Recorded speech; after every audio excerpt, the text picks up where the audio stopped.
I'm Nicola from Chaosmonger Studio. I'm here in Estonia now for 10 years. Actually, this year was exactly the 10th anniversary.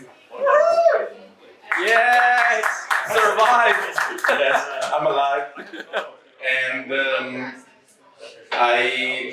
basically Chaosmonger Studio is mostly just me plus a series of freelancers that I hire based on the project. And the fact is that I'm actually formerly a filmmaker and film producer. It's like about 20 years that I'm doing films. And as for games that I will show you now, I like a lot of different things, and which is one of my problems. So I've done like documentaries, animations, fiction films, science fiction, dramas, comedies, whatever, you name it, music videos, I made it. And in 2018, I made this short film called Robots Will Protect You. Let me type it. And this actually animated short film got kind of good success. I will show you the trailer. That people say, but why don't you make a game out of this short film? And basically, I never made a game before, but since people say, oh, okay, well, this is a very cool setting, those are very charming characters, why don't you make a game? So I say, okay, and without any knowledge at all, I mean, I'm not a programmer, I never studied programming, I just installed Unity and started making games. This was it was January of 2019. So in 2 months, it would be 5 years that I started the game developing, again without any previous knowledge. And from this game, from this short film, I started a Kickstarter that went very well, meaning that it was like a big push, a big motivational reason for me to make games. And so from this short film came Encodia, which is the first game I started developing in, as I said, in January 2019, and it was released for PC in January 2021, so like 2 years later. I will show you also the trailer of Encodia, which share the same characters and settings, but in a game form, which is like a typical point-and-click adventures, because for me, obviously, it was easier to move from, some clicks are the same, from a narrative approach coming from film industry to move to game developing, keeping like a narrative game, which is like a typical adventure game, point-and-click, Monkey Island style. And so I made Encodia, which went kind of well. Considering it was my first game, I found a publisher right away. Actually, the publisher contacted me because I was sharing around screenshots, so I didn't even search for a publisher. The publisher came to me, and also didn't know at all how the game industry worked. So somehow, maybe I could have asked for more from the publisher, but all in all, for me it was already enough. And we made the consoles, the publisher took care of the consoles version and the mobile version too, which came back in late 2021, I guess.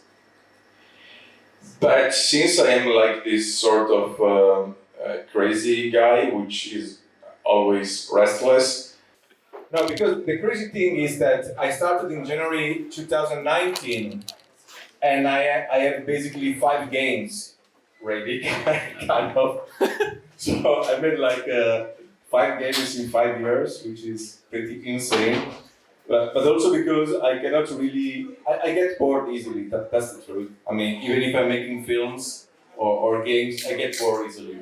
So I need to detach myself from a project, creating something completely different. And in fact, Cranky Hero, which is completely different from Encodia, because it's set in a fantasy world, it's very colorful. So for me, it was a way, while I was developing Encodia, or at least in the last stages of Encodia, to detach from that, because I was getting bored of this rainy cyberpunk universe. and I developed Clanky Hero, which came out actually in early access in, I guess, late 21, but the final release was this year, in January, for PC and also for consoles, which is, a classic, is a Metroidvania platformer kind of thing, but with humor. Usually Metroidvania are kind of depressing, like Hollow Knight or Blasphemous, these very sad things. Besides Haiku the Robot, of course. But Clanky Hero is like irreverent. The guy is totally a crazy dude. As you can see, he fights with a broom and buckets. It's like and he burps, he farts. It's like a totally, somehow a parody of the classic Metroidvania genre. And for me, it was a way to detach from the crazy world of Encodia. So those were my first two games, which I developed between early 2019 and 2021 Encodia, and then Clanky Hero in the final version came out this year in January. But at the same time, I started developing 3 other games. Because I'm this kind of autistic person. And now I'm in this process of where last month I released for PC 3 Minutes to 8, which is my last release game after Encodia and Clanky Hero, and which is also coming for consoles hopefully in December. And I launched the Kickstarter of my next project, which is again for balancing Totally Crazy. It's called Schizolama. And I have also another project, which in the meantime I was developing, which is Soul Tolerance. So basically, of those 5 games, let's say that 3 are in this sort of cyberpunkish dark theme, and 2 are Totally Crazy platformers. And the other 3 are more like in the adventure kind of style, like point and click style. In fact, I will show you now the 3 Minutes to 8, which received mixed reviews actually. This was released exactly a month ago, because it was 23rd of October. And it's like a mixture of pixel art and voxel art, which is a pretty turn on the genre of the point-and-click games, because the characteristic is that the protagonist always dies at 3 minutes to 8. So he wakes up at 7:33, and it has 24 minutes to find out why he's dying at 3 minutes to 8, and find a way to cheat death. So it's somehow similar to 12 minutes. Maybe some of you know 12 minutes, the idea of a time loop and repeating the same things again and again, but in a different way, in a different approach compared to 12 minutes. And this actually came out with mixed review. This was very interesting thing, because most of these negative reviews came from China. I don't know exactly why, but my publisher, by the way, Encodia had a publisher who found me, and 3 Minutes to 8 is the same publisher of Encodia, while Clanky Hero and the others are self-publishing. And the mixed reviews are mostly from China. I can't find an explanation, but there was this very big shitstorm at the beginning coming from there, probably because they have, I don't know, a different taste, or maybe because we sold more copies in China than in the rest of Europe. And now I guess we are like 62%, which is not the best. At some point, it was like 58. No, at some point it was very nearly, because it was very interesting thing, because we started and we started having these bad reviews, all from China, which is, never happened in my previous games. And there were, mostly it's frustration. The problem with adventure games, like every point and click, is that you get frustrated. And the problem of 3 Minutes to 8 is also of the repetition, because we repeat the same 24 minutes again and again. But it's also part of the charm of it, in my opinion, because there are a lot of randomized elements. So we got this. I guess we got nearly to 52%. Yeah, there was something really bad. But you started really well. Like first reviews, like when you just released, was very high. Yeah, I think it was like yeah. Again, if there was like this, fan base like I from Encodia and so on, then they were very hyped. Then came this shitstorm from China. I'm not saying that, of course, I had bad reviews also from other parts of the world, but mostly were from China. And then now slowly it's balancing again, and we are now I guess 62% or something. And like right today, there was a very nice review on adventuregamers.com, which is one of the most important sites for adventure games, which gave it like a 5 out of 5. It was a very perfect review. And you won the game in the game. Yeah, exactly. And I even won the last Game Developing World Championship, the summer edition with this game. So for me, it was very crazy. I had this award even before release. Then the release was kind of bad, but now it seems that it's slowly picking up. So I don't know. But I understand that it's a game which can be like this kind of love-hate sort of game, because repeating the same things can be frustrating. And also this is like an interesting thing coming from my generation. I say I'm old because I'm from the 70s. I'm actually 44, so I started playing my first games with a Commodore Amiga, back in the early 90s mostly. So I have a concept of playing a game, writing down things, drawing maps on a piece of paper. While I found out that many players nowadays, they just want that that you guide them, because there are so many things. We are like bombarded by things that they don't have time. I think also, if I compare Skyrim with some old RPG, Skyrim has everything. You can even have the GPS on the map to guide you where to go. And in 3 minutes to 8, what I try to differentiate for the classic is that there are many randomized elements. So somebody defined it like a roguelike kind of point-and-click game. Because, for instance, there are some passwords in the game or some items that they are not on the same place at each run. For instance, the keys to exit the apartment, there are, I guess, 3 positions where they can be. So they can be either in the drawer, in the library, in the bookshelf, or in the shoes or whatever, So, of course, once you know all the 3 options, then you try. But in this way, it's also harder to get an online, because if you go on an online guide, they say, oh, the keys are in the drawer. Then you go in the drawer and you run, they are not there. But this also causes frustration to some people. So it's very, very hard to find balance, because you will always have players saying, oh, it's too easy, oh, it's too hard. What I learned in these 5 years of game development is that it's impossible to make everybody happy. Important question. How long is the game? Okay, this is another interesting question, because it depends if you know what to do or not.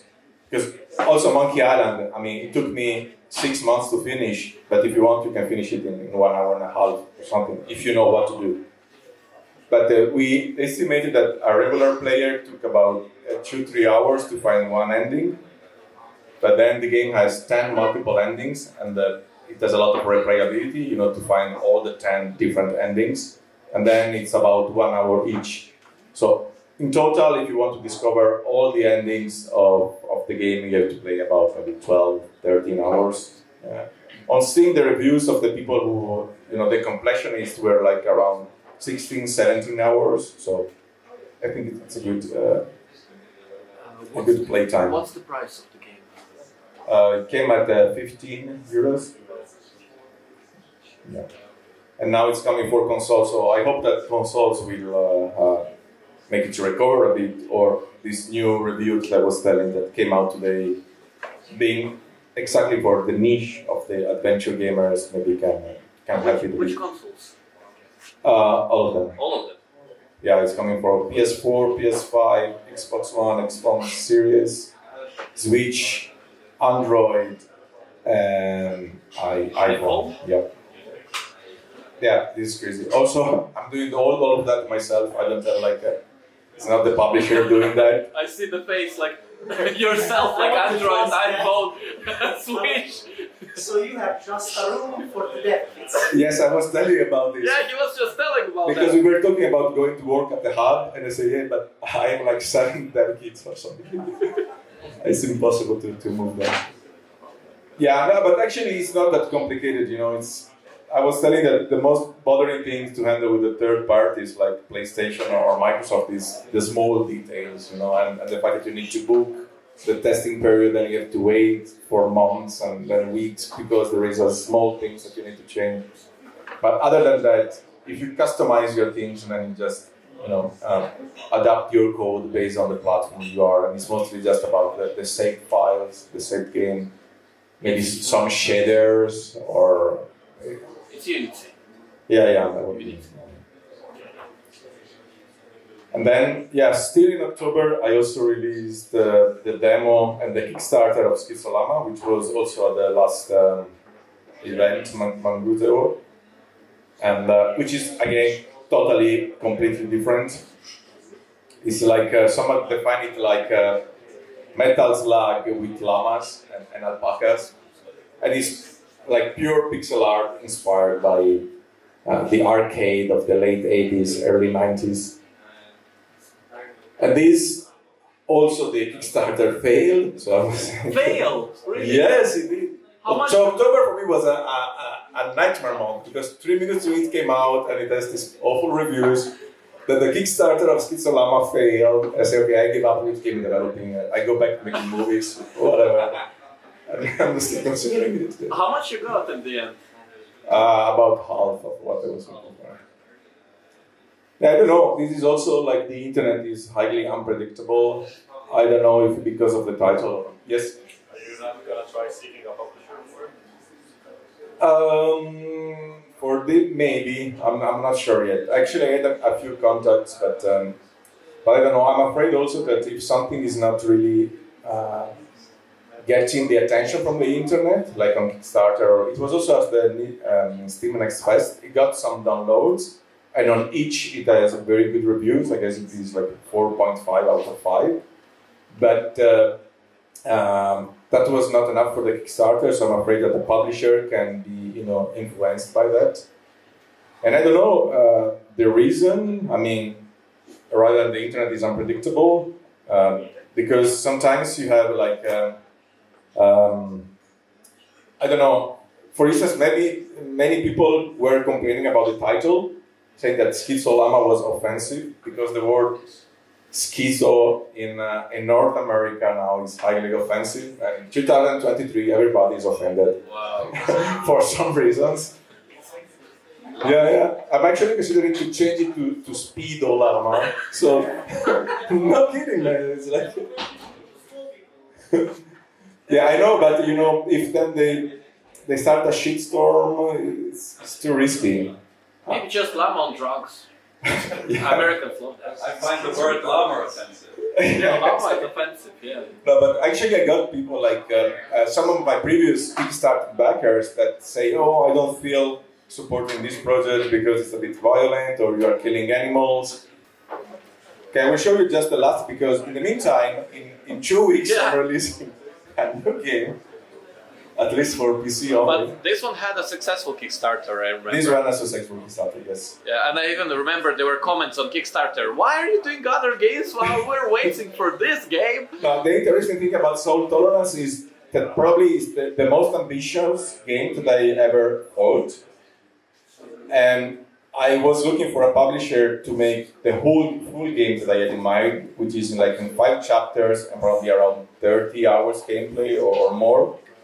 And I searched for a publisher for 1 year, so I kept in standby the project or very slowly moving forward with it while looking for a publisher. But after a year, without having found a publisher, I say, okay, then I will self-publish. And I self-publish first the first chapter, which is called Prologue. So what is going out in 11th of December is going to be Soul Tolerance Prologue. And I try, because also with adventure games it has been tried in the past, to release it like in episodes. So rather than having a big game of that costs 40 euros and it's 30 hours long, I will have five releases each. Also, this is coming out like at $10 price, 10 euros. So I don't know. Let's see. But when you self-publish, it's always very tricky. And this is the teaser.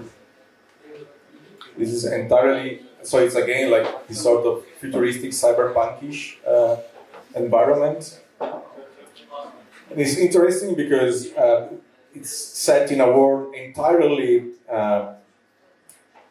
inhabited by artificial intelligence, as the captions are saying. So you are a robot detective investigating in a world of only artificial intelligence. And nowadays, the artificial intelligence is something which is very interesting to analyze in a world where, it's taking over. So I thought it's like very in lines with times, this game, and I was surprised that no publisher was interested in it. Many say they were not interested because it's made in voxel art, which is, I don't know, there is like a Cloudpunk, I don't know if you know about this game. Cloudpunk has a very similar aesthetic, also made entirely in voxel art. So, I don't know, let's see. How much you got on Kickstarter? This was around 20,000. 20,000, but you had to add some money. I don't think it was enough. The problem is that I work 16 hours a day, so most of those money I spend for the people helping me. Well, I think I haven't lose money because the various freelancers that work on it were somehow covered with the Kickstarter money. Also because I made some contracts where they had like some bonuses based on sales. So I kept the developing costs very low. But of course I was hoping to find a publisher that had more money and develop also the other chapters. But yeah, for my pockets, of course I haven't kept anything, so the Kickstarter money went to pay the people that helped me. So, and now let's see with the sales. So you have 5 projects. 3 released. 3 released, 2 in development. Three released already. The 3 minutes to it is coming on consoles on the 21st of December. Soul Tolerance is coming for PC on 11th of December. Then on console maybe next year, and Schizolama or Speedolama. So it's like a Christmas present. Yes. For Christmas. But all in all, I would say the projects themselves, the development budget was around like 20,000-30,000 then. For Soul Tolerance, you mean, or? For every project, it was not more than 100,000. Yes. Of all those 5, I always work with Encodia was a bit higher. Encodia and 3 minutes to 8 were a bit higher because they were covered by a small, and also Encodia Kickstarter got about 50,000 euros. Yeah, why I'm talking about this one is just that. But Clunky Hero, Soul Tolerance, they were all around 20,000. Yeah. Is that I talk constantly with young developers, and they always comment that for a project, for my first game, 200 would be enough, and I'm like, man. But that's the correct amount. I mean, yeah, I know. It depends if you calculate my hours, and all the work I put in it. Then. But it's 2023. It's like the market is in downfall and crazy layoffs and no investment money. Come on, we should try to do smaller projects. What I'm talking about is that you managed to do 5 different projects because you had reasonable budget. That's the thing. Yeah, this also depends on what you aim for. Like Schizolama or 3 minutes to 8 were kind of easy to code. You need a lot of assets, but they aren't like extremely complicated games. This is also what I tell to young developers. That they ask me, I have this game, and they are trying to make The Witcher, as the first game. And I say, wait a moment. Try to have like a super small, good indie idea. I always show them like Paper Please. I don't know if you. Yeah, Papers, Please. Yeah. Papers, Please. Great. It's like It's very basic. It has a great idea. The graphic is super simple. And then he made, or Vampire Survivor is the same, you know. For me, Vampire Survivor. From the title screen, you say, "What is this shit?" And then it's the most, you know, selling game of 2000. But because it has, you know, nice idea, it's very playable. Then there is the X factor of the internet, but that's always unpredictable, of course. But I mean, you know, you don't need tons. Also, Vampire Survivor, I guess, was made with super low budget or something. So, any questions, Paul? Yeah. So, would you consider Encodia was successful? Yes, it's.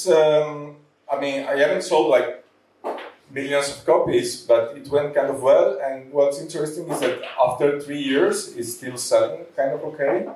And it has been right now out with Amazon Prime. I got a lot of people writing me like, "Hey, I saw your game on Amazon Prime." Whether it is Amazon Luna, you know, if you know about it. So it's like having like it didn't came out with like as a big success, but you know after 3 years, because next January is the 3 years that it's out, it's still, you know, slowly but steadily doing something. I wouldn't call it like a huge success or anything like that. But. Well, the second part of my question is if it did well, let's say, or was a good success for you relatively. Have you considered continuing on the same title, making a part? Yeah, actually, I published on Facebook like a few days ago. Yeah, I've seen it. Yeah, like Encodia 2, what do you think? I mean, it was just, actually, I have the idea already for a long time. And so I'm still making a second chapter. For now, I was just poking the social to see the response. The response was kind of, yes, please do that. Also because, like, when you're showing this soul tolerance, the world kind of has the similar vibes. So, for a second, I thought it was built in the same world as They might be all in the same, what is it? It's only for real fans. Happening in the same world in a different way. Yeah, more or less, but yeah, I'm considering Encodia 2. The problem is that it will require a lot of resources, and I'm not sure I want to start making a prototype without having those resources. So I wanted to start talking with Assemble, but then they have this problematic summer, let's say that. So now I'm somehow in standby. Also, I'm in standby from game developing itself because of this tremendous October I've been through. But let's see. I mean, now I still have to port Soul Tolerance for consoles, which will take me some time, and to finish also for console Schizolama. But both, I think, until next summer, then they are done, they are out. And then from the summer onwards, I will think what to do. But I could start probably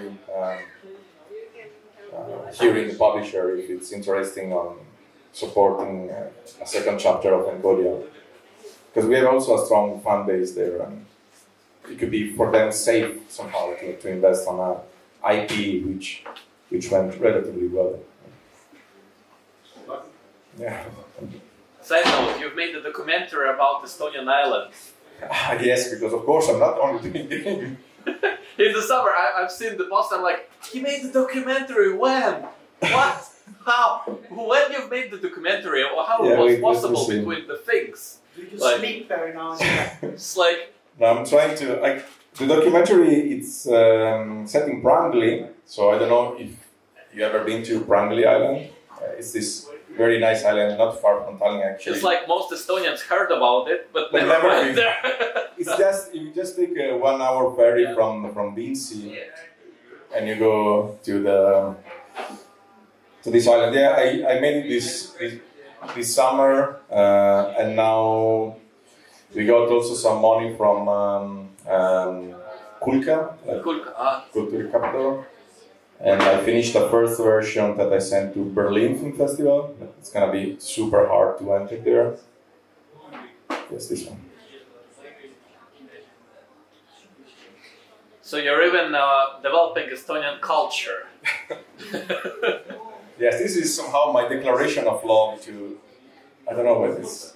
Yeah, you should push play, maybe. Yeah. It's. Yeah.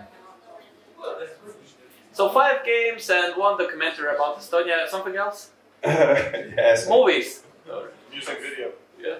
No, wait. I made a short film in 2021, which went very well. The whole 22. I mean, from when I started making games, I guess I made 2 films. Yes. So guys, make 5 games, please, and each of you. And then we will No, grow. don't do it. It's just you just go insane. I have a question. Yes. What do you think are the keys as an indie to start a project and actually finish it? Yeah. Action. Yeah, finish it. The starting it is easy. Yeah. The problem is to finish it. I mean, with Soul Tolerance, it was very hard because I was really hoping to get a publisher, and in the meantime, I had other ideas. So I started 3 Minutes to 8, I started Skizalama, and this, Soul Tolerance stayed there, hoping to get a publisher. But, and I was very, very, it was very hard for me to take it back, to open Unity with a project of Soul Tolerance after 6 months. But when I do it, and I work on it like 1 or 2 days, then I get attached again. It's somehow like, my children, my kids, but then after a few months I get bored again. So it's like this continue. But yeah, of course, for me a big motivation was also the Kickstarter backers. Because since it was a Kickstarter, I had people after every month or every second month writing me, hey, what's happening with Soul Tolerance? We want it, So once you start a Kickstarter, then you feel bad if you don't finalize what you started. So that's a big motivation.